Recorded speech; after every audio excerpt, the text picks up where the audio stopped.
Vamos para derradeira. Polêmica, mas vamos com muita calma nessa hora. Ó, o cenário jurídico eleitoral brasileiro tem desenhado novos contornos aí com a definição da nova cúpula do Tribunal Superior Eleitoral, TSE. No dia 12 de maio, o ministro Nunes Marques assume a presidência da corte, tendo o ministro André Mendonça como vice-presidente. Essa composição é vista como mais conservadora, tá certo? E terá a responsabilidade de conduzir as eleições gerais de 2026. Segundo tudo o que é publicado pelo tribunal até agora, vai focar na segurança das urnas, combate à desinformação e logística do pleito. Entretanto, alguns analistas apontam um possível esvaziamento das funções do TSE por conta da crescente atuação direta do Supremo Tribunal Federal em casos que envolvem pré-candidatos. Esse fenômeno tem um apelido no Brasil, é driblar a justiça eleitoral, e tem se manifestado em alguns episódios. Eu vou citar pelo menos 2 aqui. O ex-governador de Minas Gerais tornou-se alvo de uma notícia-crime enviada pelo ministro Gilmar Mendes ao inquérito das fake news, aquele inquérito do fim do mundo que está sob relatoria de Alexandre de Moraes. Depois de publicar críticas satíricas ao magistrado, e aí quem fez isso foi o Romeu Zema, tá, gente? Críticas que, de alguma maneira, entre aspas, aqui eu vou colocar que ofenderam ministros. E também a questão do senador Alessandro Vieira. O senador foi acionado na PGR por um suposto abuso de autoridade após críticas à corte. O debate jurídico gira em torno da imunidade parlamentar que deveria proteger essas manifestações. Pois bem, vamos lá. A atuação do Supremo tem se tornado combustível eleitoral e pesquisas de opinião indicam um desgaste na imagem da corte, e aí os levantamentos apontam que até 60% da população desconfia da instituição, em parte devido a polêmicas como o caso Master, e aí candidatos de direita e do centro têm pautado em suas campanhas críticas que eles chamam de interferência indevida do judiciário no legislativo. Ponto. Para políticos e juristas, o uso do Supremo Tribunal Federal para investigar críticos durante o período pré-eleitoral pode funcionar como um mecanismo de intimidação.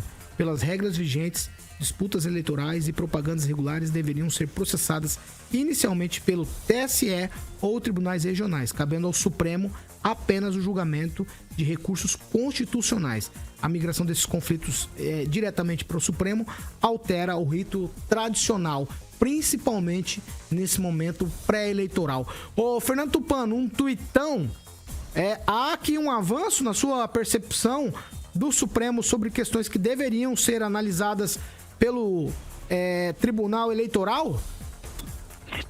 Paulo Caetano, para mim é um retrocesso político pela chegada de 2 ministros no comando do TSE que são considerados de direita.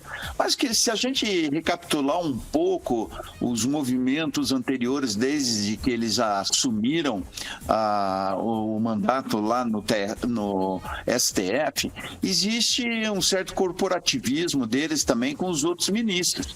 E até se falaram nessa derrubada da indicação do Bessias, que eles vão poder sim dirigir o TSE sem grandes problemas, viu, Paulo Caetano? Ângelo Rigon. Mesmo porque o presidente é o Nunes Marques, né? E o vice é o Mendonça. Isso. Então não dá para desconfiar. Agora, eu acho que o grande desafio da justiça eleitoral não vai ser isso aí, não vai ser o uso da inteligência artificial. Aliás, é a manchete hoje da Folha de São Paulo. É a grande preocupação de quem vai comandar a eleição. Aí quero ver como o Nunes Marques e o André Mendonça vão sair. Alguns casos não tem como, vão acabar chegando no SF, não tem como. A gente está vendo o uso assim, e ó que não estamos nem em época de campanha, né? Nem pré-campanha, oficialmente falando. Vai ser, para resumir, um grande desafio, talvez o maior já enfrentado na história da justiça eleitoral brasileira. Isso, sobre isso, só pra constar, tem gente por aí que você ouve, que você acha que é uma pessoa, mas não é ela não, tá? É IA que tá falando. Exatamente. Muito cuidado. Muito cuidado. Repórteres e comentaristas. Exatamente. Vai, Emerson Celestino. Aqui é ao vivo, tá? 7 horas e 54 minutos. Vai, Celestino. Depois das 3 derrotas que o governo teve, né, na quarta-feira com o Messias, na quinta a dosimetria e na sexta-feira o Rodrigo Pacheco falando que não vai ser o candidato do governo em Minas Gerais, estragando todo o palanque do atual presidente lá em Minas Gerais, o segundo maior colégio eleitoral. O Nunes Marques vai para o TSE, mas a gente tem que lembrar que o filho dele está envolvido no Banco Master, lá, o Kelvin, né, o escritório de advocacia do filho do atual presidente do TSE. Atual não, ele assumiu dia 12. Assumir, isso, dia vai 12 assumir dia 12. Então, eu acredito que não vai mudar muita coisa, viu, Paulo Caetano? Porque a pressão, né, que a gente já vem falando há muito tempo, a direita vem falando a respeito disso tudo, né, dessa estado de exceção que a gente vive, né, esse cerceamento por parte da direita, agora a perseguição em cima até de jornalistas, né, que estão revelando o caso do Banco Master, mas essas derrotas do governo a semana passada pode mudar esse quadro, né? E eu espero que mude, eu espero que tenha uma revisão, e o vice, né, Seno Mendonça, que tem provas cabais a respeito do INSS, do Banco Master, né, em cima da Polícia Federal, da atuação da Polícia Federal, eu acredito que vai ter uma mudança significativa nessas próximas eleições. Não vai ser possível, eu acho que, o voto impresso, né, porque não há tempo hábil para isso, não há recurso, né, destinado para isso, mas eu acredito que a atuação dos Estados Unidos, que está de olho na eleição, já deixou isso bem claro a respeito disso. Eu acho que vai trazer uma segurança maior para o outro lado, né? O outro lado que é a direita, né? Uma segurança maior a respeito do processo eleitoral, que na eleição passada nós sabemos que houve cerceamento, né? Redução no rádio e em tempo de TV do candidato Bolsonaro, né? Algumas matérias que não foram judicializadas, não puderam ser publicadas. Então eu espero que o Nunes Marques, né, depois dessas 3 derrotas do governo, né, o clamor popular, né, tenha um olhar diferenciado para a eleição. Vai lá, Aguinaldo Vieira. Olha, 2 bons nomes, né?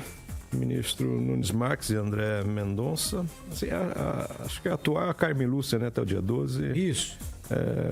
Acho que conduziu também de forma coerente a Carmen Lúcia. Mas um país que tem tribunal para tudo, né? Inclusive eleitoral também, estadual e federal, é muita coisa, né? Esperamos que a condução seja...